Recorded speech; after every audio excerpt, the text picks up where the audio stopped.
Partie intermédiaire de la colonne, aux 2 points, on est arrivé pile aux 2 points. Vechen ir shelo yardu alea geshamim. Est-ce que vous l'avez? Colonne intermédiaire, on est bien. Vechen, ici. Vechen. Vous avez la bonne page? Non, vous avez. Ouais, c'est ça, Vechen. C'est bon, Vechen? Vechen? C'est bon? Allez, on y va. Donc on est aux 2 points. Dans la Mishnah, on avait vu Vechen ir shelo yardu alea geshamim, que si jamais le cas de la Mishnah était le suivant. Si jamais il pleut dans une ville, mais que dans la ville qui est à côté, il ne pleut pas, on avait dit que dans la ville où il ne pleut pas, il faut jeûner. Parce que Akadosh Baruch Hu, il gère la pluie sur mesure. L'endroit qui mérite de la pluie, Dieu lui envoie. L'endroit qui ne mérite pas de pluie, Dieu ne lui envoie pas. Donc s'il y a 2 villes comme ça, côte à côte, il y en a une où il pleut, une où il ne pleut pas, eh bien là où il ne pleut pas, il faut jeûner. D'accord, ce qu'avait dit la Mishnah. Et l'Agmara rajoute, Amar Rav Yehuda, Amar Rav, Ushtehen liklala. Il y en a une où il pleut, ou une où il ne pleut pas, c'est vrai.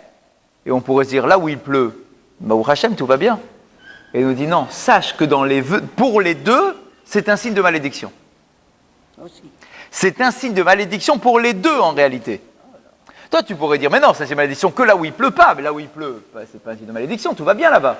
En fait, on dit non, l'ishtehen, pour les 2 endroits, c'est l'iklala. C'est quelque chose de mauvais.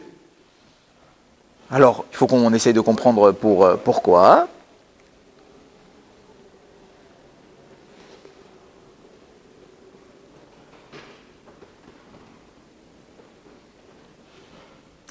Regardez Rashi. Alors, Rashi est très haut par rapport à l'endroit où on est. Il est bien plus haut. Shtehen liklala. Shtehen liklala. Vous l'avez, Rashi? Oui, non. Laurent, viens. Shtehen liklala, vous l'avez? Rashi, il est bien plus haut. Hein? Shtehen liklala, chazak. Akrakae. Alors, c'est à propos du verset. Haïdirtiv, al irachat amtir, bal irachat lo amtir. Quand il est écrit dans le verset, sur une ville, je vais envoyer de la pluie, et sur l'autre ville, il n'y aura pas de pluie. Shnehem liklala. Donc, les deux villes, c'est un signe de malédiction. Ota sheyamtir alea. Même sur la ville sur laquelle il y a de la pluie, Rov Geshamim, Shemekal Kelin et Atevoua. Et Rachid dit, tu sais pourquoi, même dans la ville où il pleut, c'est un mauvais signe? Parce que nous dit Rachid, que lorsqu'il pleut fort dans une ville et pas dans la ville d'à côté, en réalité, c'est très mauvais pour la récolte. C'est comme s'il y avait un surplus d'eau qui allait s'abattre sur cette ville-là. C'est comme si Akadosh Baruch Hu avait retiré la pluie de la ville dans laquelle il n'y a pas de pluie maintenant, et que tout est transvasé à côté, et que maintenant il y a un Rov Geshamim, il y a trop de pluie, et à cause de trop de pluie, c'est mauvais pour la récolte. Et donc du coup c'est un mauvais signe aussi. Ve'et shelo yamtir en Geshamim, ve'en tevoua. Et là où il ne pleut pas, là-bas il n'y a pas de pluie, et il n'y a pas de récolte. Gedila asher lotam tir alea Moussa va davar ala av chez av belashon nekeva dirtiv hine av ketana kekaf ish ole maim. Rashi termine par un peu de grammaire pour nous dire est-ce que le mot av, c'est quoi le mot av en hébreu? Ouais, Razak, le nuage. Avim, c'est les nuages. D'accord? Est-ce que le mot av, c'est un mot masculin ou féminin? C'est une petite parenthèse grammaticale. On dit avim, mais vous savez très bien qu'en hébreu, il y a des fois des pluriels qui sont particuliers. Hein? En français, oui. D'accord? Et bien en hébreu, av, c'est féminin. Et ouais. Parce qu'il y a un verset qui nous dit Hine av ketana. Av ketana. En réalité, c'est un mot. Chazak, c'est un mot féminin. Av, bien qu'il n'ait pas la terminaison féminine classique d'avoir un hé à la fin, d'accord?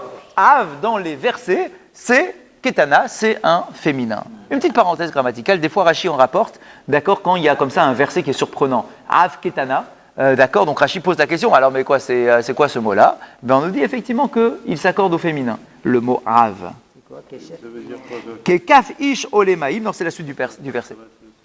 D'accord? On continue. On reprend. On continue. Aïe. Pourquoi vous dites Ouais. quel rapport féminin ou masculin? Quel est le... Ben, normalement. Non, mais quelle est la conséquence par rapport à... Ah, il n'y en a pas. C'est juste pour justifier un verset. Des fois, Rashi fait des règles comme ça grammaticales, en passant. Parce que comme Hadak, tu pourrais être surpris, le verset Av Ketana, d'accord, c'est surprenant. Tu aurais dû dire Av Katan. Donc Rashi, je vous rappelle, Rashi, c'est un Rav avec des élèves, d'accord, donc il a ses élèves, il cite un verset. Hop, il en profite pour dire à ses élèves, attention, faites attention, le mot Av dans la Torah, dans le Chumash, dans le Tanakh, d'accord, c'est un mot qui est au féminin. Donc, on le rapporte ici dans son commentaire qu'il a fait à son cours, en fait, quand il a fait son cours. Une nuage qui arrive. Chazak, mais c'est pas du français, c'est de l'hébreu. On continue. Alors, aïe. Et maintenant, on a des enseignements, comme c'est Rav Yehuda qui parle, on a 4 enseignements de Rav Yehuda. Des jolis enseignements, d'accord, c'est des Haggadot. Et voilà ce qu'on nous dit. Dans le livre de Echa, d'accord, dans le livre de Echa, ce qu'on lit à Tisha B'Av, dans le livre de Echa, il est écrit Haïta Yerushalayim le Nida Benehem. On compare Jérusalem, après la destruction, le livre de Echa, c'est après la destruction du Beth Amikdash, on compare la ville de Jérusalem à une femme qui est Nida au sein des nations. Donc une sorte de parabole comme ça, d'accord. Jérusalem est chassée, a été maltraitée, a été mal considérée, et on compare Jérusalem à une femme qui est Nida, parmi les Chazak, ça veut dire isolée concrètement, d'accord, dans l'approche classique, d'accord, c'est une femme qui est isolée, qui est un peu à l'écart, mise à l'écart, au sein du peuple, au sein des autres nations. Amarav Yehuda, Amarav, Kenida, Manida Yeshla Eter, Af Yerushalayim Yeshla Takana. Très joli. On pourrait se dire, alors c'est la fin de tout. Destruction du Beth Amikdash, etc. D'accord, c'est la fin de tout. Le peuple d'Israël est chassé de sa terre, on n'y arrivera jamais, on ne reviendra jamais, on n'arrivera jamais à voir un nouveau temple de Jérusalem. Enfin voilà, tout est négatif. Quoi. Dans le livre de Echa, il y a de quoi se lamenter. D'accord, il y a de quoi pleurer. Et Rav Yehuda nous dit, regarde ce qu'il y a écrit dans le verset. Le verset est précis. C'est une prophétie en réalité, le verset. Le verset nous dit Haïta Yerushalayim, le Nida Benehem. C'est comme une Nida, c'est-à-dire, qu'est Nida? Comme on compare Yerushalayim à une femme Nida. C'est quoi la comparaison? Manida Yeshla Eter, Af Yerushalayim Yeshla Takana. De la même façon qu'une femme qui est Nida, il y a un moment où elle retourne avec son mari. C'est pas définitif. Elle est Nida aujourd'hui, demain elle va retourner avec son mari. De la même façon, Yerushalayim. Aujourd'hui, tu as l'impression que Yerushalayim est complètement détruite, labourée par les troupes ennemies, qu'on est tous chassés, qu'il n'y a plus rien qui va porter ses fruits sur cette terre-là. Et le Rav Yehuda nous dit non, c'est comme une Nida. C'est-à-dire aujourd'hui, Akadosh Baruch Hu la considère comme une Nida, c'est-à-dire il s'est séparé d'Yerushalayim. Il nous a séparés d'Yerushalayim. Mais de la même façon qu'une femme Nida, un jour, elle a la possibilité de retourner auprès de son mari, de la même façon, Yerushalayim, un jour, va retourner avec une proximité avec son peuple. D'accord? Donc c'est ça qu'on veut nous dire. Je vous rappelle que, on en profite, le mot Nida, en français, on le traduit par impur. D'accord? Mais c'est une très mauvaise traduction. Pourquoi c'est une mauvaise traduction? Parce qu'en français, lorsqu'on dit quelque chose qui est impur, en français c'est très péjoratif.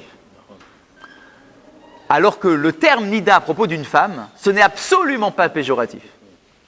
C'est absolument pas péjoratif. Nida, c'est un statut. C'est un état. C'est pas une critique. Alors du coup, c'est quoi l'approche juive de l'impureté de la nida? D'accord? Alors impur parce qu'en français on n'a pas d'autre mot, d'accord? Donc j'utilise le mot en français, mais il faut qu'on comprenne qu'est-ce que signifie ce mot-là. Et en fait c'est très précis. Prenons un exemple. Un être vivant, un homme, avec un grand H. À sa naissance, L'homme est pur, par définition. Et on reste pur tout au long de notre vie. Et à l'instant où on meurt, on devient impur.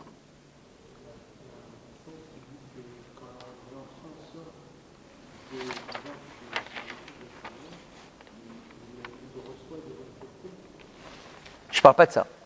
Je ne parle pas des impuretés qu'on peut contracter au long de notre vie. On peut en contracter tout au long de notre vie.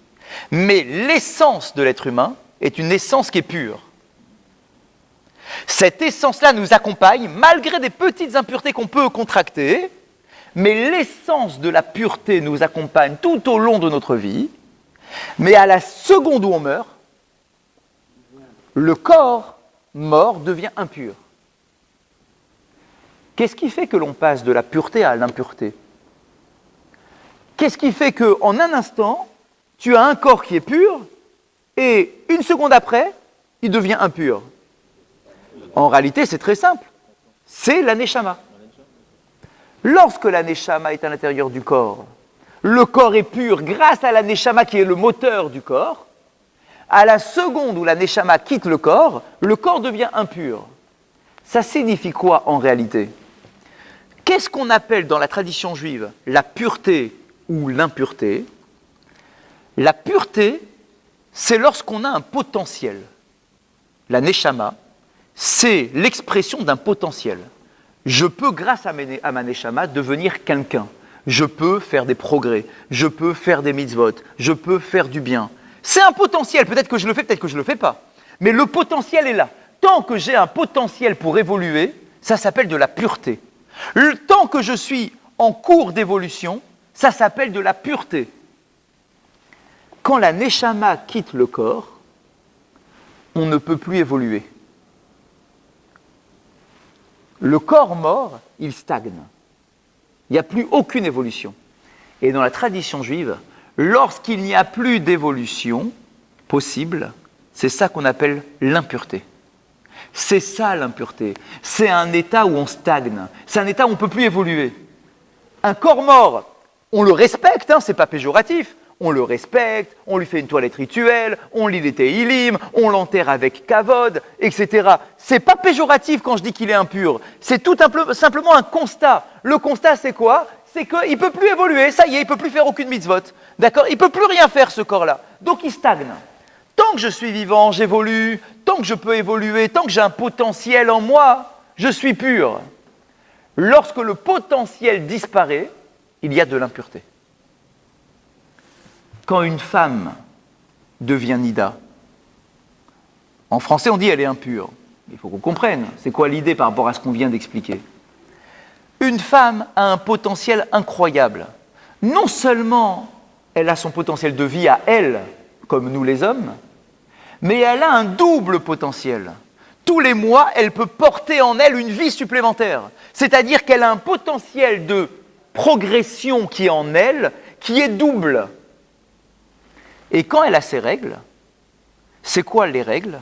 C'est la constatation que le potentiel qu'elle avait en elle de porter un enfant, que ce potentiel-là n'a pas été exploité. Et que le corps évacue le potentiel qui n'a pas été exploité parce qu'il n'y a pas eu de fécondation. Eh bien, on est toujours dans la même logique. Lorsqu'il y a un potentiel de vie qui disparaît, il y a ce qu'on appelle de l'impureté. C'est exactement la même comparaison que lorsqu'il y a un corps qui perd sa neshama, il est impur. Alors bien évidemment, on ne compare pas une femme nida à un corps mort, chas v'shalom, mais c'est la même notion. C'est la même notion d'impureté, c'est-à-dire un potentiel de vie qui disparaît. Un potentiel de vie qui n'a pas été exploité. C'est ça que dans la tradition juive, on appelle de l'impureté. Là où il y avait un potentiel qui n'est pas exploité, c'est de l'impureté. Est-ce que sur un autre plan, quand on dit Mitzrayim, c'est un peu le pays de l'impureté? Toujours, à chaque fois, c'est pour ça que j'ai insisté sur ce point-là, à chaque fois, sans exception, où on nous parle d'impureté dans la Torah, c'est toujours un potentiel qui n'est pas exploité. Toujours, toujours, toujours. Et là, ici, avec Yerushalayim, c'est exactement la même idée. Quand on te dit que Yerushalayim est comparé à une femme nida, On peut dire, mais alors, mais quoi, c'est quoi l'idée? D'accord, quel rapport? Je ne comprends pas quel est le rapport. C'est vrai, quel est le rapport entre les deux? C'est exactement le même, c'est la même idée. Une femme nida, c'est quoi? C'est une femme qui avait un potentiel de vie, mais qui n'a pas été exploitée. Yerushalayim, elle a un potentiel de vie. Cette ville-là a un potentiel de vie incroyable, un potentiel de spiritualité incroyable. Malheureusement, ce potentiel n'a pas été exploité. Les enfants d'Israël se sont mal comportés sur la terre de Jérusalem. D'accord? Les enfants d'Israël n'ont pas été capables de puiser l'énergie positive de la terre de Yerushalayim. Et donc, du coup, là où il y a un potentiel qui n'est pas exploité, là où il y a un potentiel de vie fort, mais qui n'est pas exploité, eh bien, il y a de l'impureté. Et la comparaison, c'est la nida. Comme un potentiel de vie qui n'est pas exploité. C'est aussi un rapport avec le Roni Akara, Loya. Bien sûr, bien sûr. Toutes ces haftarot-là sont dans la même trempe. D'accord? Donc, si Yerushalayim est détruite, si on est exilé, c'est bien la preuve que le potentiel de Yerushalayim est mort, qui n'a pas été exploité. Et donc c'est pour ça qu'on la compare à une femme nida. Mais de la même façon qu'une femme nida ne perd pas sa vie. Elle n'a perdu que son potentiel qui n'a pas été exploité, mais peut-être que le mois suivant, peut-être que ce potentiel sera exploité. Le potentiel va revenir et on verra ce qu'on en fera. Eh bien pour Yerushalayim, c'est exactement pareil. Aujourd'hui, Yerushalayim est détruite, certes. Alors, c'est une catastrophe, on n'y arrivera plus jamais, c'est fini.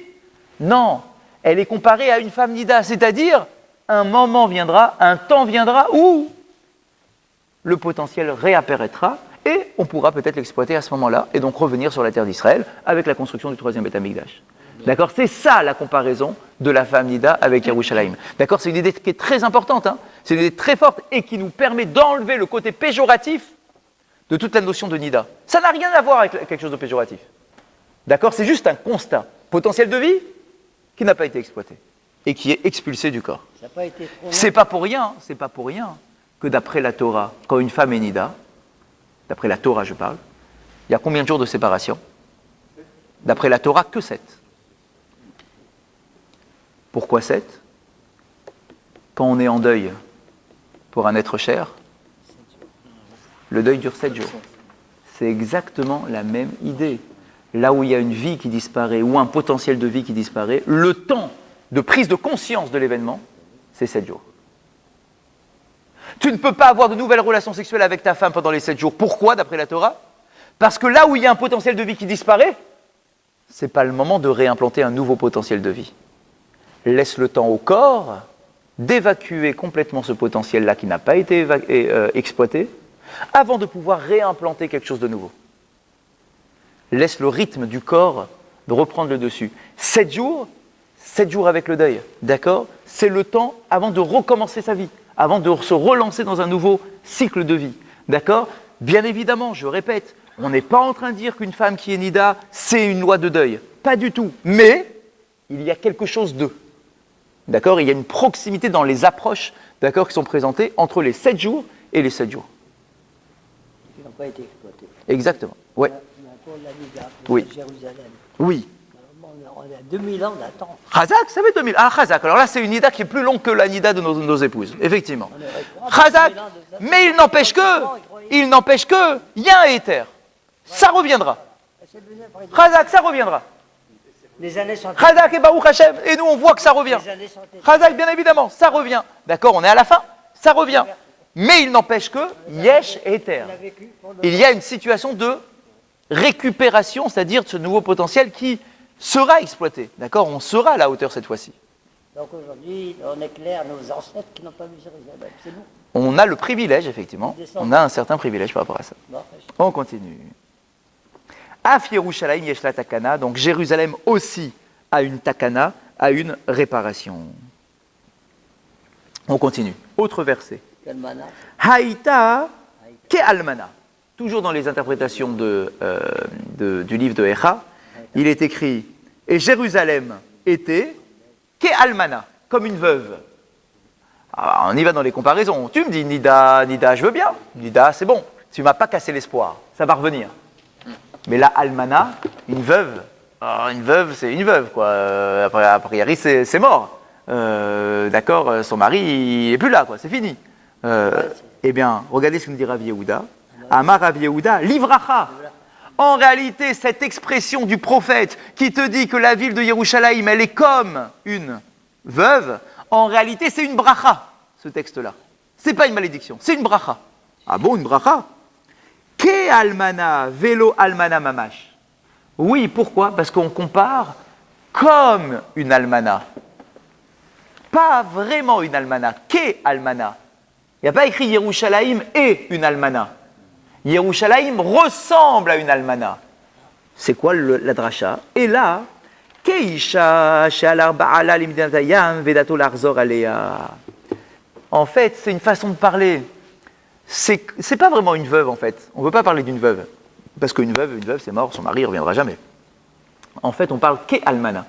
Ça ressemble à une femme dont le mari est parti très loin, de l'autre côté de la mer, c'est l'expression d'Agmara pour dire que c'est très loin, d'accord?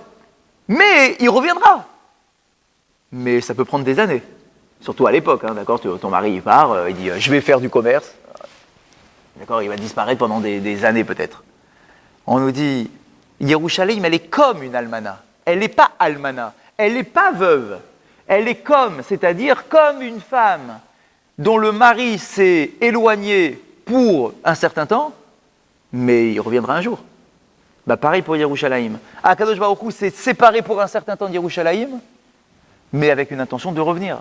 Donc en réalité, c'est une bracha qu'est almana. C'est pas une almana, c'est comme une almana. Vedardo larzor alea, avec une intention donc de revenir et de se rapprocher d'elle.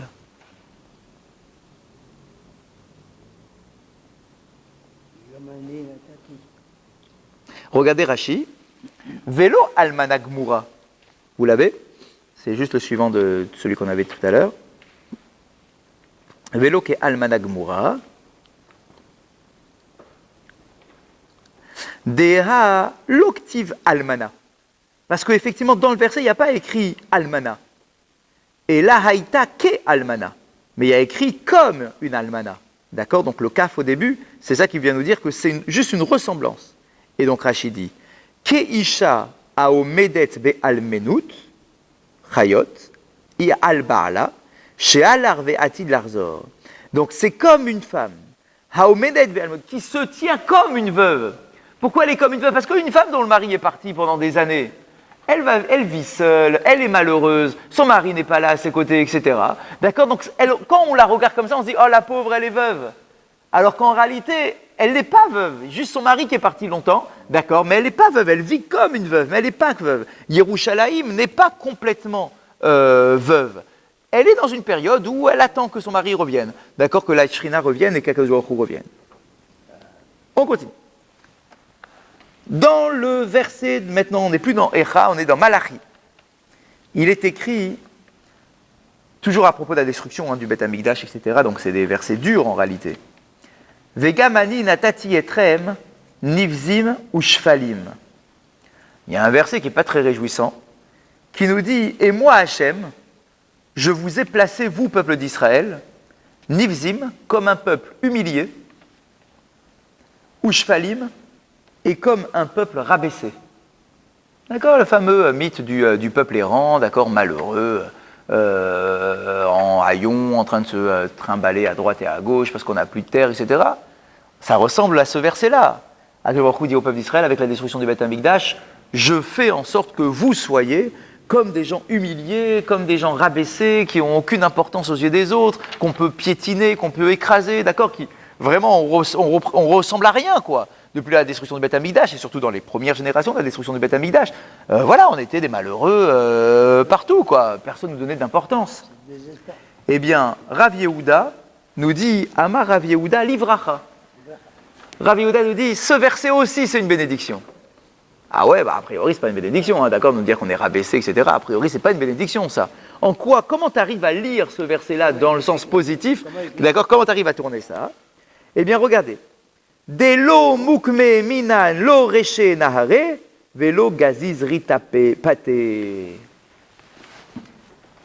Il nous dit, des fois ça a du bon d'être considéré comme un peuple humilié et rabaissé. Comment? Répondez la question. Des fois, ça a du bon. Des fois, ça a du bon. D'être considéré comme étant un peuple rabaissé. Parce qu'ils parlent de conscience. Non, non, pas par rapport à ça. Vis-à-vis des autres. Au moins, les autres nous laissent tranquilles. Attendez, regardez sur quel point. Effectivement, parce que je me suis posé la question. Il nous dit sur un point en particulier. Puisque tu ne sembles pas avoir d'importance, parce que voilà, tu es un peuple errant, machin, au moins, ils ne te nommeront jamais comme étant responsable des impôts ou responsable des ponts. Des ponts publics, ouais. Parce qu'il y avait une douane à payer, il y avait une taxe quand tu traversais le pont. Ça veut dire que, du coup, on ne te nommait pas à des postes de ce genre-là, parce que ce genre de poste-là était réservé à des gens qui étaient un peu nobles. D'accord? Pour pouvoir imposer aux gens de payer une taxe ou de prendre des impôts, d'accord? Il faut en avoir un peu, quoi. Tu ne peux pas être le petit malheureux du coin. D'accord? Ça se fait pas, ça colle pas, c'est pas présentable. Et donc, il nous dit, c'est grâce à la perception qu'ont les nations du monde, du peuple d'Israël, que on est tranquille par rapport à ça. Et en quoi ça a du bien? En quoi ça a du bien? Parce qu'on dit c'est une bracha, c'est bien, on est bien, on est content d'être comme ça. Quand on est en vie, on se développe. En quoi?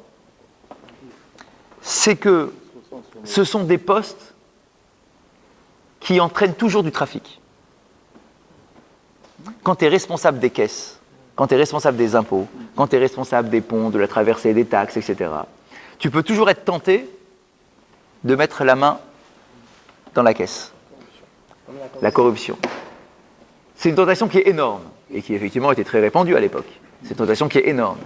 Et donc à cause de ça, tu en perdrais ton âme.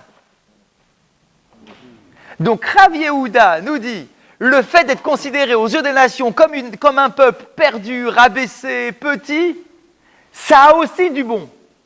Parce que grâce à ça, les nations ne te nomment pas à des responsabilités, non pas politiques, mais économiques importantes.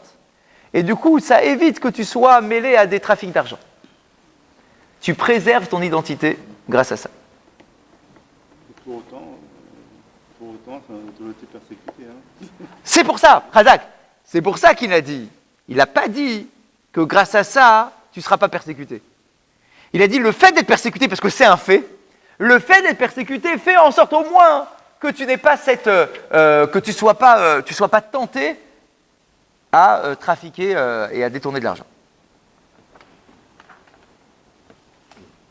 On n'a pas de chance d'arriver à des postes importants. Dans ce domaine-là. C'est ce que dit Rav Yehuda. Il nous manque la quatrième interprétation, après on discute.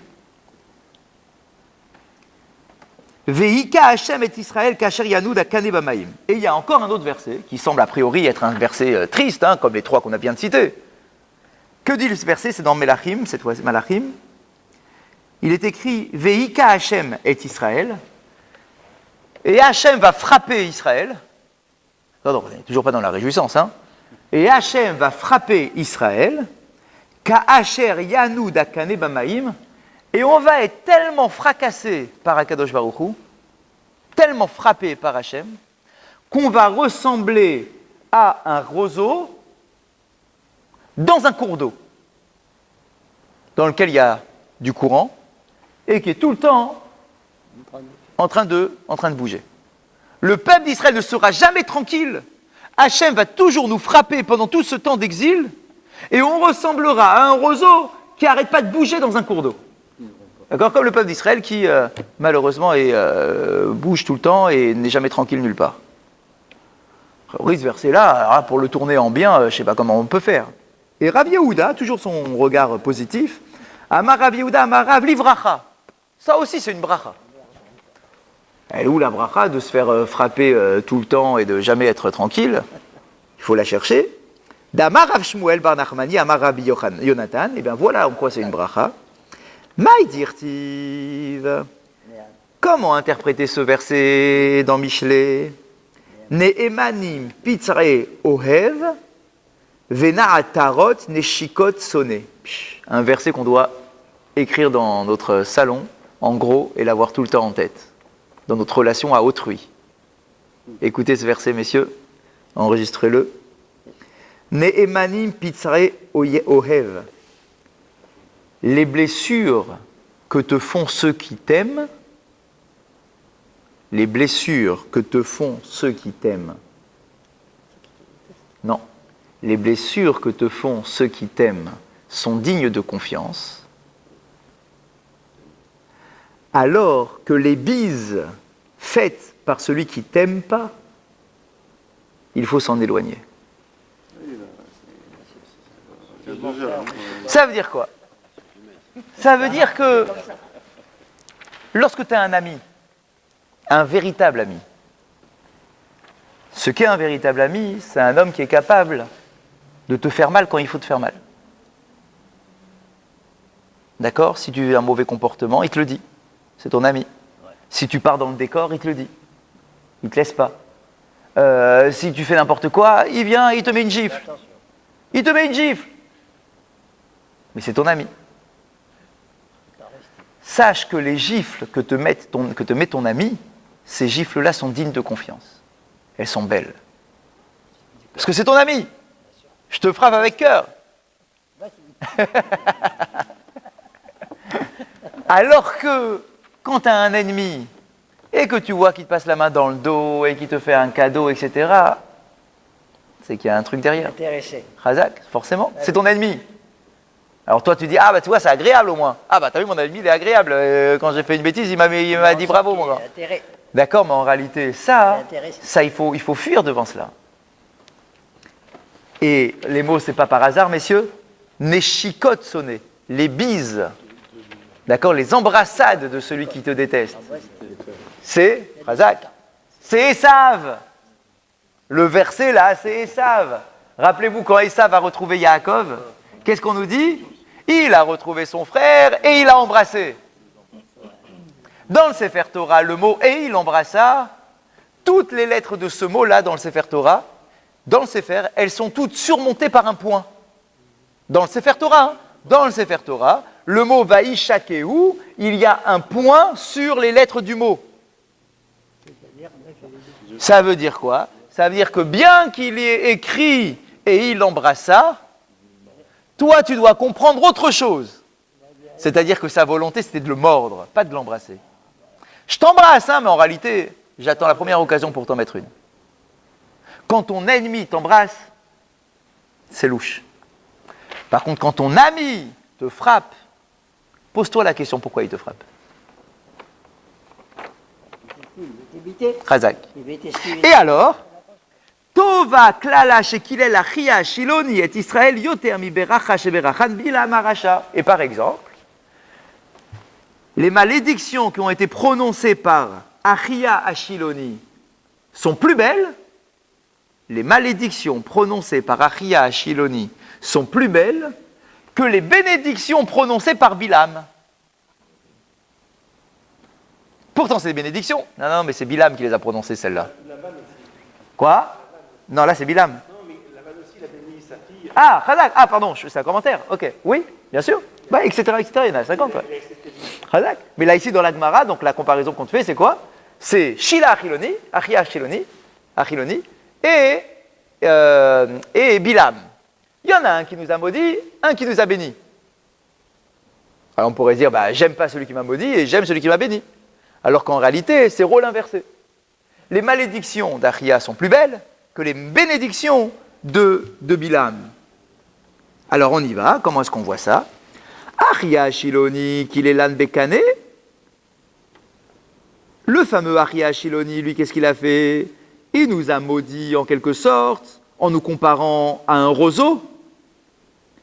Amar lahem le Israël, comme dit le verset, Veika Hashem et Bnei Israël Ka'asher Yanu Dakane, c'est le verset qu'on vient de citer. Akadosh Baruch Hu va nous frapper et on va bouger, on va être en mouvement tout le temps comme un roseau dans un cours d'eau.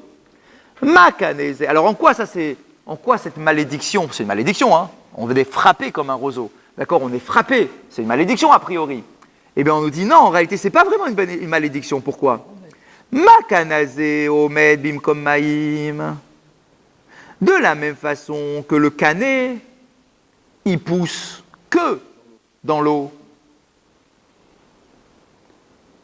Vegizro machlif, et qu'en réalité, il est, même quand il s'assèche, il est toujours dans le cours d'eau, donc il se renouvelle. Le roseau, il se renouvelle sans cesse. Il vit tout le temps. Vesharacha merubin, et on sait que les racines des roseaux, c'est des racines incroyables. Et ça, c'est une réalité. Les racines des roseaux sont des racines qui sont très, très, très, très longues. D'ailleurs, il faut savoir que un roseau, ça met énormément d'années avant de pousser. Ouais. Exactement, il pousse à l'intérieur, en fait. Il met beaucoup de temps à développer tout son réseau de racines. Et une fois que les racines sont bien, bien, bien profondes, hop, il pousse d'un coup. Mais les racines sont très importantes. Les racines d'un roseau, c'est des racines très, très, très importantes. Et donc on nous dit, va filou kol haruchot sheba olam, et voilà les fables de La Fontaine. Va filou kol haruchot sheba olam baot, et même si tous les vents du monde soufflent sur ce roseau-là, noshvot bo, ça souffle dessus, en mezizot oto bimekomo, ils n'arriveront jamais à le déraciner, parce que le roseau il est souple. Donc ça souffle, il se penche, mais Razak, et la holer ou baïmahen, mais en réalité le roseau il va suivre le vent, il va aller à droite, il va aller à gauche, mais il va pas rompre. Da me muaruchot amad akademim komo. Et lorsque le vent cesse de souffler, le roseau, il revient à sa place tranquille. D'accord? Il bouge avec le vent, mais quand le vent s'arrête, le roseau il est tout le temps là. Donc en réalité c'est une bracha. Oui, c'est dur parce que c'est des coups qu'on prend. Bah oui, d'accord, bah on l'a mérité, hein, d'accord, on n'a pas eu le comportement qui convenait, donc on est exilé. Bah l'exil, c'est pas une récompense. Ok, donc on est exilé, certes, mais dans l'exil, il y a quand même une source de bracha. T'es en exil, mais t'es comparé à un roseau. Donc t'as un roseau, c'est-à-dire que tu vas souffrir avec l'exil dans tous les sens, tu vas être trimballé d'un coin à un autre, tu vas être massacré par les vents, etc. Mais il n'empêche, quand cet élan-là va s'arrêter, t'es toujours là, peuple d'Israël. Pour l'éternité. Donc ça, c'est ce qu'a dit Achia à Shiloni. Ça ressemble à une malédiction, mais en réalité, c'est une bracha quand même, à travers la malédiction. Mais Bilam, lui, il nous a fait une bénédiction, Bilam. À Racha, qu'est-ce qu'il a dit? Berechan, Be'erez. Il nous a comparé, peuple d'Israël, Bilam a comparé le peuple d'Israël à un cèdre. Le verset dit chez Nehemar, Ka'arazim alemaim.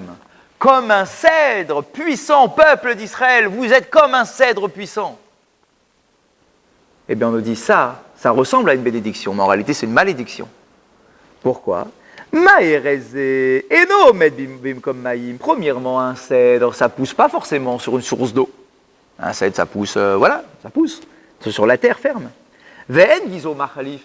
Et si le tronc du cèdre, il est mort, c'est foutu, c'est mort. Il est mort, il ne va pas se renouveler le tronc. Ve'en sharacha merubin. Et en prenant comparaison par rapport au roseau, d'accord, les racines n'ont rien à voir avec celles du roseau. Afilu kol haruchot shebaolam noshvot bo, en mesizot oto mimekomo. Et c'est vrai que quand il y a un peu de vent, ou même un vent un peu costaud, le cèdre, il tient. Ah, il est costaud le cèdre. Kevan shenashva bo ruach deromit, okarto vofarto alpanav. Mais s'il y a vraiment une tempête, une tornade, eh bien ton cèdre, il fout le camp. D'accord? Il est non seulement déraciné, et en plus il est renversé. Alors que... Vélood. Et donc du coup, tu vois, donc ça c'était a priori une bénédiction. En fait c'est une malédiction parce que tu me compares à un cèdre. Mais le cèdre, il a une fragilité quelque part. C'est que si jamais il est déraciné, ça y est, c'est mort. Alors que l'autre qui a priori me faisait une malédiction en me disant que je vais être fracassé par Akadosh Baruch Hu et par toutes les nations du monde. Oui, c'est vrai, mais je suis comme un roseau. D'accord? Je plie, mais je suis toujours le peuple d'Israël. Dès que vont cesser tous ces exils-là, ce sera toujours le même peuple d'Israël et je vais me redresser et je vais repartir dans le bon sens. Donc tu vois bien que malédiction et bénédiction, ça ne veut rien dire en fait. Tout dépend du sens de la bénédiction et de la malédiction. Qu'est-ce qui est caché dans les mots et qu'est-ce qui est porté dans ces idées-là. Et il termine comme ça, Vélo Od. Et en plus, tu as une récompense. Il y a une bénédiction qu'il y a dans le roseau qu'il n'y a pas dans le cèdre. Laquelle? Vélo Od est là. Chez Zacha kane litol hemenu kulmus lirtovbo sefer Torah nevi'im uktuvim. Il y a un mérite très particulier au roseau que le cèdre n'a pas, c'est que c'est avec le roseau que l'on fait la plume, mais le mot plume du coup ne convient pas, mais c'est avec le roseau que l'on fait la plume pour écrire le Sefer Torah, les Téphilines et les Mezuzot. Je vous rappelle que d'après la Halacha, le Rama le rapporte dans le Shulchan Aruch, il écrit que le meilleur embout pour écrire un Sefer Torah, Téphilines ou Mezuzah, c'est le roseau. C'est le meilleur. Alors, une seconde. Le meilleur, l'idéal, c'est un roseau. Tu sais d'où tu sais? D'où on le sait? De là. Le roseau, il a une particularité. Il est comme ce... C'est-à-dire que quand tu écris l'histoire du peuple d'Israël, Sefer Torah, Téphilines, Mezuzot, quand tu écris l'histoire du peuple d'Israël, ce que tu as entre les mains pour écrire cette histoire-là, c'est justement un roseau. Pour montrer que cette histoire-là, qui est une histoire terrible, du peuple d'Israël, des fois oui, des fois non, des fois bien, des fois mal, en réalité, tu prends conscience que c'est comme un roseau, que ce peuple-là, que cette histoire-là, elle ne s'éteindra jamais, comme un roseau qui meurt jamais, qui est jamais déraciné, qui est jamais rien, d'accord, qui est tout le temps là. La symbolique est très belle. T'écris avec ce qui représente le peuple d'Israël. Avec l'éternité du peuple d'Israël, tu es en train d'écrire. C'est génial comme idée. Le Rama le reprend dans la Halacha. Il dit que l'écriture la plus convenable pour le Sefer Torah, Tefillin et Mezuzah, c'est le roseau.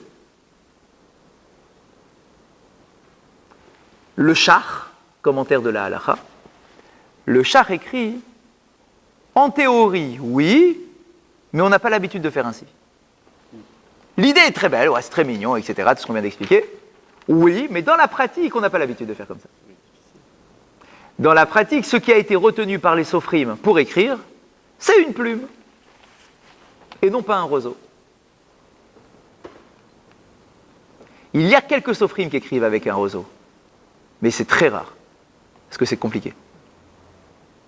C'est très compliqué, c'est moins souple à l'écriture, et des fois, c'est comme c'est des fibres, d'accord, dans le roseau, d'accord, donc des fois c'est difficile d'avoir une écriture qui est bien nette, bien lisse, alors que dans une plume, une fois que tu travailles ta plume et que tu la coupes, ben voilà, c'est net, c'est lisse, d'accord, il n'y a pas les fibres là comme dans le roseau. Donc le Shach écrit, en théorie c'est vrai qu'écrire avec un roseau c'est l'idéal de l'écriture, mais écrire avec une plume, c'est tout aussi bien d'un point de vue halachique. Effectivement, dans la pratique, c'est ce qu'on voit le plus. Quoique aujourd'hui, c'est même plus le cas, en fait. Aujourd'hui, on n'écrit même plus avec des plumes. Certains écrivent encore à des plumes, mais en réalité, ceux qui écrivent beaucoup n'écrivent plus avec des plumes. Aujourd'hui, ils écrivent avec du plastique. Plastique. Avec quoi? Bien sûr. Avec quoi ils font aujourd'hui? Pardon? Khazak. Aujourd'hui, on écrit avec du plastique. En fait, aujourd'hui, c'est des embouts. C'est des embouts en plastique. Ah bon. En forme de plume, en réalité. Ouais. D'accord, en fait, c'est juste l'embout, hein. Bah, c'est du plastique qui est taillé, bien évidemment, qui ressemble à une plume taillée. D'accord? Parce qu'il y a pas de fil. Quel est l'intérêt? Il n'y a pas de fil dedans. Bah, dans la plume non plus, il n'y a pas de fil. Quel est l'intérêt? De quoi? C'est à peu près équivalent. C'est à peu près équivalent, pour avoir essayé les deux. C'est à peu près équivalent. Ouais, bien sûr, tout le monde utilise ça. C'est à peu près équivalent au niveau de la souplesse, etc. Mais il y a un intérêt majeur pour un sophère, on va dire, expérimenté. Il y a un intérêt majeur. C'est que quand tu as une plume, ta plume, elle s'abîme relativement vite. Le plastique aussi, d'ailleurs, hein, ça s'abîme assez vite. Quand tu écris une, voire deux colonnes, ta plume, elle est morte. Donc, en fait, c'est quoi? Il faut la retailler à chaque fois. Mais ce qui est très difficile, quand tu tailles ta plume, ou quand on prend une nouvelle, parce que l'ancienne est abîmée, c'est de retrouver pile la même épaisseur d'écriture. Parce que tout va dépendre de comment tu la tailles. Quand tu la tailles, il faut retrouver non seulement l'angle de coupe, D'accord, parce qu'en fait, c'est pas droit, c'est un peu biseauté. D'accord, il faut trouver exactement le même angle et la même épaisseur. Et ça, c'est hyper compliqué de retrouver pile la même épaisseur. Ça veut dire que quand tu vois ton Sefer Torah, finalement, tu dis, c'est pas joli. C'est pas joli. Des fois, c'est pas la même taille. Tu as des lettres plus grosses, des lettres plus petites, un peu plus loin, etc. C'est pas équilibré. Donc, pour sortir de ce problème-là, eh ben, ils ont créé un système de plumes en plastique. Des embouts plastiques, en fait. De prix, c'est plus cher. Bah, le plastique est plus cher que la plume. Ah oui, bien sûr. Bien évidemment. D'accord, des plumes, tu en as en quantité. Hein. Tu vas dans un abattoir, tu en achètes 50 pour rien. D'accord, c'est des plumes d'oie. D'accord, tu en as des tonnes, des plumes. Mais il faut du temps pour les tailler. D'accord, il faut ça prend du temps. Un sophère qui a envie d'écrire beaucoup, il a un tas de plumes d'embout en fait en plastique, et tac, dès que l'embout est abîmé, il le balance, il en met un nouveau et il avance. Et c'est pile la même taille, le même angle de taille, etc. Ok. Vous allez dire, ah mais alors la Gemara là, on a dit on écrit avec le roseau parce que tu écris avec l'histoire du peuple d'Israël et tout. Ouais, moi c'est symbolique. C'est pas à la rite. On l'a doublé. Hein? Voilà, aujourd'hui, il faut bosser. D'accord. Et d'ailleurs, sachez que dans la halakha, les poskim, bien évidemment, se sont penchés sur le sujet. Est-ce qu'un sophère a le droit d'écrire avec du plastique?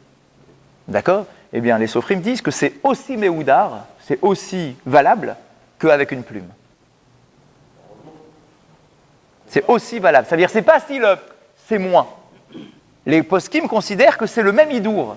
Tu écris avec du plastique, mais c'est considéré comme étant une écriture méhoudar. Ça veut dire top. Et malgré tout ce que je viens de vous dire, il y a dans le méhoudar une prime supplémentaire pour le roseau. C'est-à-dire la plume, le plastique, tenez-vous bien, le métal. Il y a des plumes aussi en métal aujourd'hui. Hein. D'accord, il y a des sophrim qui écrivent avec des plumes en métal. D'accord, tout ça, c'est cachère, c'est méhoudar. Et il y a un petit plus pour le canet. Pour celui qui veut être avec le canet, avec le roseau, il a un bonus en plus celui-là. D'accord. Mais sinon, tout la plume et le plastique, c'est au même degré. D'accord, considéré par nos poskim. Tout vient du temps moderne. Oui, bien évidemment, c'est adapté, bien évidemment. Il y a des choses sur lesquelles on peut pas. Il y a des choses sur lesquelles on ne peut pas changer. Et il y a des choses sur lesquelles la halakha ne nous enferme pas. L'encre. Alors là, l'encre, par contre, ça devient, c'est très rigoureux. Tu ne peux pas écrire avec n'importe quelle encre. Le parchemin, c'est très rigoureux. Le fait qu'elle soit à la main, c'est très rigoureux. Mais la plume, en réalité, là où on a tous l'impression que c'est que de la plume d'oie, on voit le vieux sophère avec sa plume d'oie entre les mains, etc. En réalité, la halakha sur ça, elle est souple. À tout le monde. C'est pas des noms, c'est tous. C'est sans exception. Tous les décisionnaires qui sont penchés sur le sujet, tous. Il n'y en a pas un qui te dit que c'est interdit avec le plastique. Pas un. Tous les dayanim, les machins, tous. C'est pour ça que sinon on n'en trouverait pas. Sinon les sophrim n'écriraient pas avec ça. Si c'était pas méhoudar. En fait, c'est que c'est méhoudar. Et en fait, il y a plein de tailles différentes, c'est ça qui est génial. Tu peux écrire avec la taille que tu veux. Si tu veux une écriture épaisse, une écriture fine, une écriture pour les mezuzot, ou pour les tfilines encore plus petits, ou pour un Sefer Torah plus grand. Tac. Selon la taille de tes lignes, en fait, tu as un catalogue, selon la taille de ta ligne, tu as la plume qui correspond. D'accord? Donc, le koulmous, le mérite du roseau, c'est qu'il a été retenu pour écrire les Sifrei Torah et les mezuzot. En théorie, en tout cas, Tanu Rabbanan, et on nous enseigne dans une braïta, Léolam, Yehe Adam Rach Kakane. Et là, c'est très joli. Et une leçon de vie. Beaucoup de leçons de vie ce soir. On nous dit, de manière générale, Léolam, Yehe Adam, que l'homme soit souple comme le roseau. Dans notre relation à autrui, etc., sois souple. Arrête, ne prends pas la tête. Sois souple qu'écané, comme un roseau. Valier, caché qu'érez. Ne sois pas dur comme un cèdre. Sois souple comme un roseau. Attention, ça ne veut pas dire qu'il ne faut pas avoir d'opinion. Être souple comme un roseau, ça ne veut pas dire tu dis oui à tout. C'est pas ça, il y a des choses sur lesquelles il ne faut pas dire oui. D'accord, le peuple d'Israël, il se définit parce que justement, il ne se laisse pas entraîner par tout et n'importe quoi, par les mouvements de mode, par les trucs. Le peuple d'Israël a toujours une singularité par rapport à ça, toujours. Remise en cause, on repose des questions, est-ce que ça nous convient vraiment, etc. C'est un peu notre identité, ce truc-là, depuis toujours. Ah ouais, mais là, il écrit, il faut être souple. Ça, être souple, ça veut dire, ça va, je te dis ça, tu dis oui, je te dis ça, tu dis oui quand même. Non, ça ne veut pas dire ça. Il faut savoir ce qui est oui, ce qui est non. Quand c'est non, c'est non. Ça ne veut pas dire, ah ouais, mais il faut être souple. Quand c'est non, c'est non. Ah bon, alors ça veut dire quoi être souple comme un roseau? C'est dans ta façon de t'exprimer. Tu peux très bien avoir des convictions fortes, oui ou non. D'accord? Tes convictions, tu dois les garder, oui ou non. La Torah te dit des choses oui, des fois des choses non. Mais tu dois être capable de vivre en étant souple comme un roseau. Ça va, même si tu n'es pas d'accord avec lui. Tu n'es pas obligé de le fracasser. Tu peux être souple comme un roseau. D'accord? Dans ta façon de lui parler, dans la façon de parler avec ta femme, dans la façon de parler avec tes enfants, etc. D'accord? Ok, on peut avoir des principes. Mais, sois souple. D'accord? Sois souple, comme un roseau. Et on termine par une histoire. Marassé. Marassé, chez Rabbi El-Razar, Rabbi Shimon, mi Migdal Gedor, mi Bet Rabo. On raconte l'histoire, alors écoutez ça. Une histoire de Rabbi El-Razar, fils de Rabbi Shimon, qui vient d'une ville qui s'appelle Migdal Gedor, mi Bet Rabo. En fait, il était chez son rave. Vous imaginez, hein? Il a été voir son rave, il a étudié chez son rave, et il quitte son rave. Bon. Vayarachou valachamor. Il était sur son âne, il rentrait chez lui, Umtayel al Sfat Nahar. Et, a priori, il était heureux, cet homme-là. Il vient d'étudier la Torah avec son maître, certainement une belle étude. Il est sorti, il était bien. Il est sur son âne, et il se balade avec son âne, volontairement, il suit le cours du fleuve. D'accord? Un cours d'eau qui était par là, il est bien, un truc, il fait beau, il est par là en train de se balader. Vesamar simcha gdola. Il était heureux, cet homme.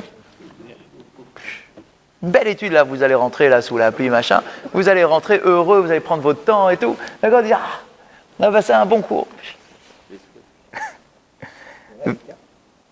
Veaïta dato gassa alav. Le problème, il était heureux, mais un peu orgueilleux. C'est un peu le problème quand on a l'impression de maîtriser la Torah. Des fois, ça devient une source d'orgueil, en se disant, t'as vu, moi je connais. Moi j'ai eu une étude là, wow, je maîtrise le sujet. Ça te fait une simcha, ça te fait une joie, mais des fois, ça va trop loin et ça se transforme en orgueil.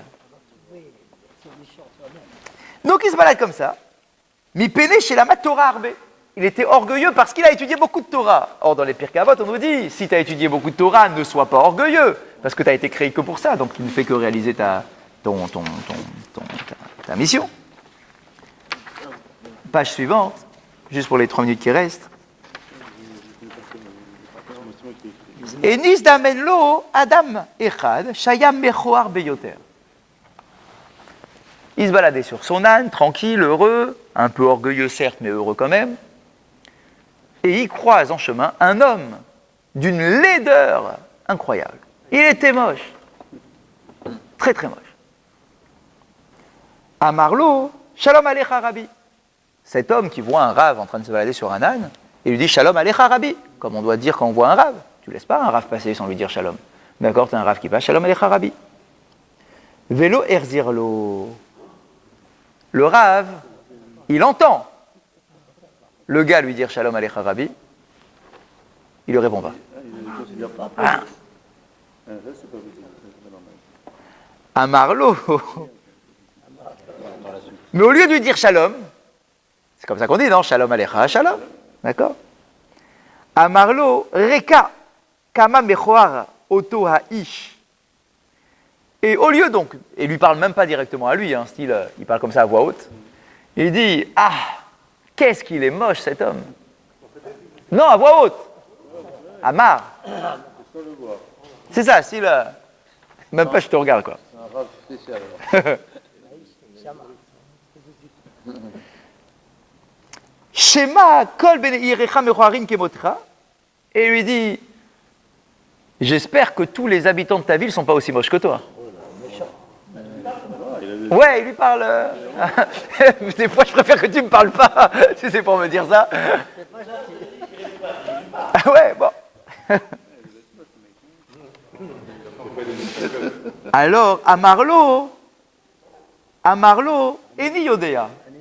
L'autre lui répond, je sais pas, qu'est-ce que je te dis, moi je sais pas. Et là, l'ech ve'emor la uman she'asani kama mechoar kelisé she'asita. Et l'homme, le moche là, il lui dit, eh bien, tu sais quoi, cher Rav, allez dire à celui qui m'a créé combien je suis moche. D'accord? Si je suis moche, c'est que Dieu m'a créé comme ça, non? Toi, t'es Rav, alors va dire à Dieu, hein, comme il a créé des créatures moches. Kevan sheyada be'atzmo shechata. Quand le Rav s'est aperçu qu'il a été trop loin. Ah, ouais. Il y a toujours un moment où un Rav il se reprend. Quand il s'est aperçu qu'il a été trop loin, qu'il a été un peu trop... un peu méchant, quoi. Yarad minachamor. Il est descendu de l'âne. Grand signe de kavod. Ah oui, grand signe de kavod. Ouais. Il est descendu de l'âne. Venishta teyach lefanav. Et il s'est prosterné, il s'est mis par terre devant le gars. Ve'amarlo naraneti lecha mechol li. Il dit, je t'en prie, excuse-moi, pardonne-moi. Excuse-moi, ça m'a échappé. T'as vu ta tête. D'accord, ça m'a échappé, je suis désolé. D'accord, excuse-moi. Je t'en prie, excuse-moi. Amarlo eni mochel lecha. L'autre lui dit, c'est hors de question, je te pardonne pas. T'as été trop loin. Ad shetelech la uman she'asani ve'emorlo kama mechoar kelisé she'asita.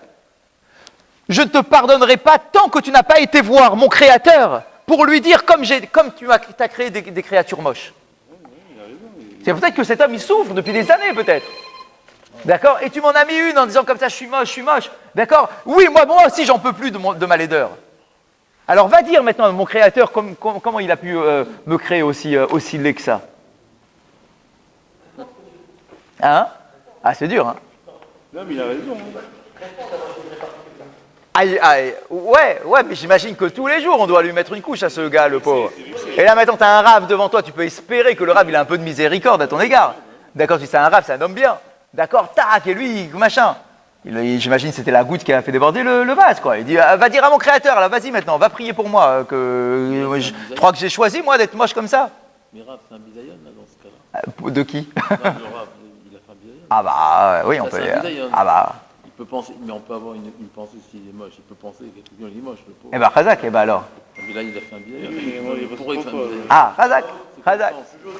Alors, juste pour terminer, on continuera si Dieu veut la semaine prochaine. L'histoire, elle n'est pas finie. Avec le moche? Ouais. Oui, comme ça vous restez sur eux. Non, je veux vous la laisser un peu mijoter celle-là.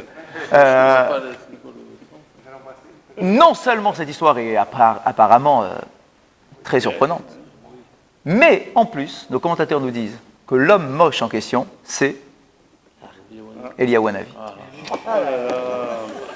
Il est mal barré. Ah bah là tu t'es... Ah bah zut alors. Il était moche, il était vraiment moche alors. C'était en réalité la Neshama d'Eliyahu Hanavi qui était dans ce corps-là. Une apparition d'Eliyahu Hanavi. C'est-à-dire qu'Akadosh Baruch Hu lui a envoyé. Il y a Khazak. Il devait avoir quelque chose ici. Ça veut dire qu'on attendait de ce Rav quelque chose, puisque c'est un Khazak. C'était un test. Et il s'est planté. Eh ben, on a fini. Il a fait mal. On finit la semaine prochaine. Khazak Baruch. Moi, je ne vois jamais